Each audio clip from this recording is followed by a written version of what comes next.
আদরে সুহাগে মনটা ভরে দিল রে। তো hey guys, good morning, welcome to my Digha second blog. I think তোমরা সকালে খুব ভালো আছো, আমিও খুব ভালো রয়েছি।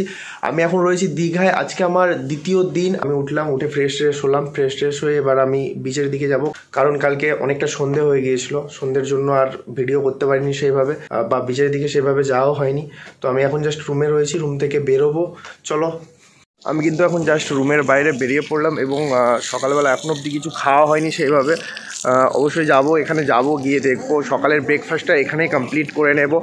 ওরা তো সবাই চলে গেছে, আমি এখন দেখতে পাচ্ছ একাই চলে যাচ্ছি।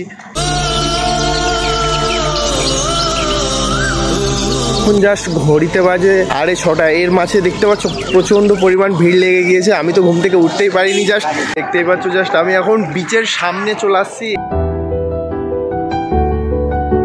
সবাই কিন্তু নেমে পড়েছে।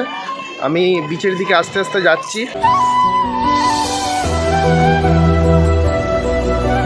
ওরা রয়েছে, ওরা দেখতে পাচ্ছ, কিন্তু ওই সামনের দিকে দেখো, ওরা উঠে পড়েছে বোটের উপরে। আমি এখন রয়েছি বিচেতে, যেখানে কিন্তু হাঁটছিলাম রীতিমতো পুরোপুরি বালির চর ছিল। এখন সেখানে জলের ঢেউ এসে গিয়েছে, দেখতে পাচ্ছ পুরোপুরিভাবে ভর্তি হয়ে গেছে দীঘা। এখন এই কাকিমার কাছে চলে আসছি, দেখতে পাচ্ছ কাকিমাকে চিনতে পারছো তো? 8 টাকায় ডিমের অমলেট ভাত দিয়ে কাকিমা ভালো করে একদম সার্ভ করে। আমাদের ব্রেকফাস্ট কমপ্লিট হলো, ব্রেকফাস্ট কমপ্লিট করে যেখানে আমরা রয়েছি সেই রুমের দিকে আমরা আস্তে আস্তে এগোচ্ছি। তো গাইজ দেখতেই পাচ্ছ, আমি আবার একা গিয়েছি, আবার আসছি একা। ওরা কি আনতে গিয়েছে, আমি একাই ঢুকছি রুমের দিকে, চলে আসলাম। রুমে ঢুকবো আমি এবার। এখানে